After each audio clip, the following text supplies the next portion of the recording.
Officials at Thunder Bay Regional Hospital are working to erase the stigma around substance use and addiction. The hospital kicked off its anti-stigma campaign this morning.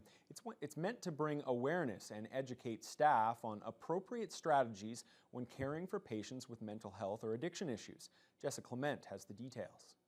Thunder Bay Regional is changing the way the hospital talks to patients and staff about addiction and substance use with an anti-stigma campaign. It kicked off on Tuesday with the staff pledge signing, meant to start the conversation.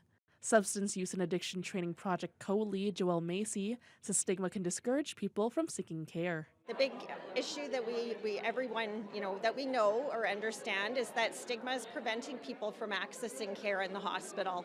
We know it isolates families, and we know that at times it can also be a reason why patients decide to leave the hospital. Project co-lead Julia Daniele says the campaign will highlight the negative stereotypes and barriers that are created by stigmatization and educate staff members on the appropriate tools to ensure every patient facing mental health and addictions is provided exceptional care. In the coming weeks, we're going to go around to all of our hospital departments and speak about stigma, continuing that conversation, provide that opportunity for them to sign the pledge and start changing our language to use person-first language.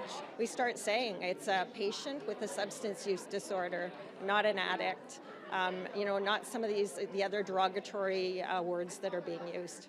Kyle Arnold, a harm reduction support worker with lived experience, also spoke at the launch of the campaign.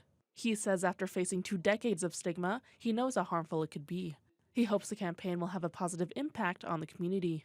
I believe that there is so many amazing people working on this campaign that are striving to put that lens on stigma, that are striving to bring it out of the darkness so that we can speak openly about stigma and that we can really just help people feel heard, help their stories feel heard, and as individuals, help them feel heard in a non-judgmental place.